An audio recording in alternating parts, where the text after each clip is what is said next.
What's up, boxing bros and broettes? It's the BroHammer here. I'm at the gym right now, warming up on the bike.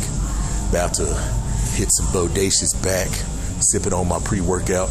But anyway, that's besides the point.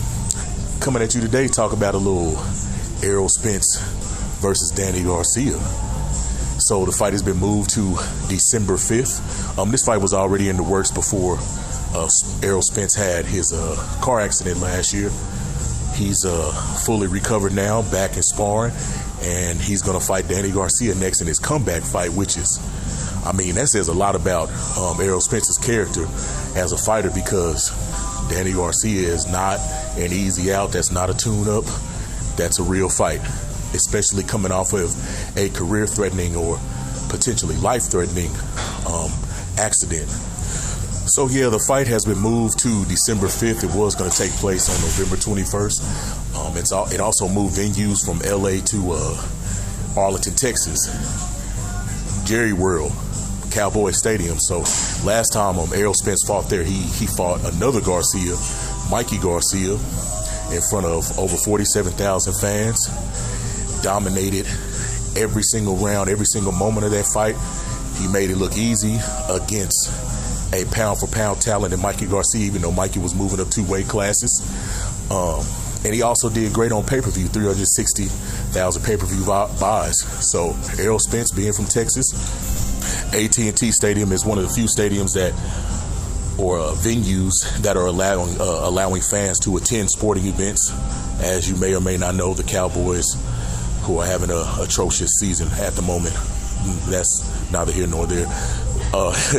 They are actually allowing fans to attend games, of course, at a limited capacity. So, which is good for boxing. Obviously the promoters and everybody that's involved, if fans are able to come into the fight, that's more money for everybody. That's putting more money in the pot. So, that stadium can hold like 80,000. Errol Spence fought there. He did 47,000, almost 50,000 people. So, I'm not sure how the seating arrangement is going to be set up. Of course, we're still practicing social distancing. I'm just guessing. Maybe if they do like 30% capacity or 20% capacity, it'll still be 10,000, 20,000 fans, something like that. So I'm excited to see boxing in front of a live audience again. Now, with all of that said, this is a very intriguing matchup. Errol Spence is probably the number 1 welterweight in the world, if you're not counting Terrence Crawford. Spence has done more in the division than Crawford, let's just be honest.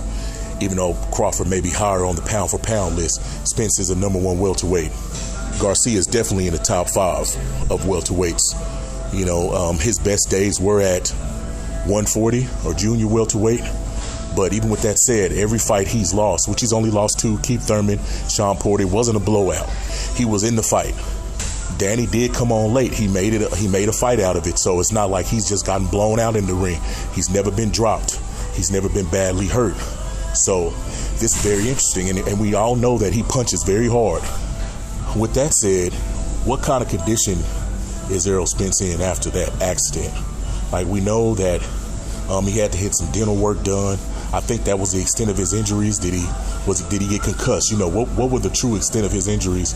And as far as how they can affect him in the ring, is he still going to be able to take a punch like he used to be able to? He has a pretty decent beard, He's never been in any real trouble in the ring as far as being, caught with a big shot.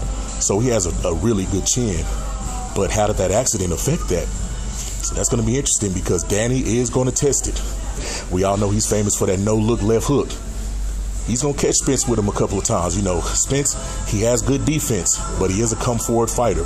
He will stand and trade, as we saw with Porter, as we saw with Garcia, as we saw in all of his other fights. So Danny is not the type of guy you want to stand and trade with, because he's very good in exchanges.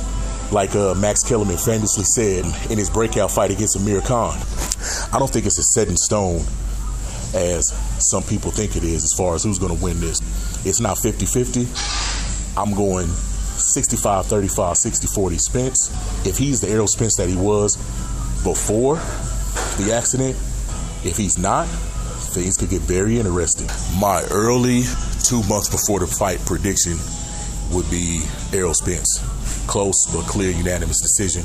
Something like 116, 112, 8 rounds to 4, 9 rounds to 3. Danny's going to have his time to shine. He's going to do some things in spots. He's going to look good. Like I said, he's always in a fight. He's never just been dominated, beat up, or anything like that. So he's game. But Errol Spence is just a step above Danny Garcia. I think Errol Spence is an A fighter. Danny is a B+ fighter. He should win this fight if he's the same Errol Spence that he was before the accident. But with that said, boxing bros and broettes, what do you think? Are you excited about this fight? Who you have winning? You going with Spence? You going with DSG, Danny Garcia? Let me know in the comment section. As always, share, like, comment, and subscribe to BroHammer TV. BroHammer, signing out.